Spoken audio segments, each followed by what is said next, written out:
दिवंगत अभिनेते डॉक्टर श्रीराम लागू यांनी आपल्या दमदार अभिनयाने चाहत्यांच्या मनात स्वतःचं एक वेगळं स्थान निर्माण केलं. मराठीसह हिंदी कलाविश्वातही त्यांनी स्वतःची एक वेगळी ओळख निर्माण केली. त्यांचा पिंजरा हा सिनेमा खूप गाजला. अनेक कलाकार त्यांच्यासोबत काम करण्यास उत्सुक असायचे. अभिनेत्री वंदना गुप्ते यांनी सुद्धा डॉक्टर श्रीराम लागू यांच्यासोबत सुंदर मी होणार या नाटकात काम केलं होतं. मात्र या नाटकादरम्यान डॉक्टर श्रीराम लागू यांच्या मुलाचं निधन झालं. त्यानंतर नाटक सुरू असताना डॉक्टर लागूंनी सर्व कलाकारांची माफी मागितली होती. नेमकं काय घडलं होतं त्या दिवशी याबद्दल वंदना यांनी आरपारला दिलेल्या मुलाखतीत सांगितलंय. त्या म्हणाल्या की सुंदर मी होणार नाटकात डॉक्टर लागू काम करत होते आणि त्यांच्या मुलाची अचानक डेथ झाली. त्याच्यानंतरचा जो प्रयोग होता 10 दिवसांनी केला त्यांनी. ते थोडेसे ब्लँक झाले. थोडेसे म्हणजे 10 सेकंद तरी स्टेजवर सायलेंटमध्ये गेली.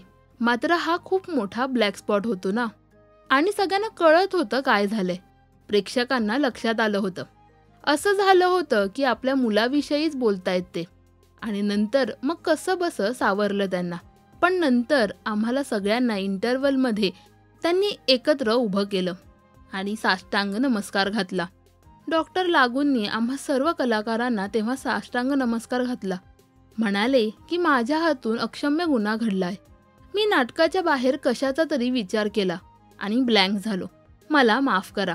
आम्हाला असं झालं की हा धडाच होता ना, असं वंदना गुप्ते यांनी म्हटलंय. दरम्यान डॉक्टर श्रीराम लागू यांच्या मुलाचा मृत्यू रेल्वे अपघातात झाला होता. चालत्या ट्रेनमध्ये बाहेरून भिरकावलेला दगड त्याच्या डोक्याला लागलेला आणि त्यात त्याचा मृत्यू झाला. डॉक्टर श्रीराम लागू आणि वंदना गुप्ते यांचं सुंदर मी होणार हे नाटक तुम्ही पाहिलंय का, हे आम्हाला कमेंट्समध्ये नक्की सांगा. मराठी सिनेविश्वातील बातम्या, अपडेट्स आणि गॉसिपसाठी सबस्क्राईब करा राजश्री मराठी.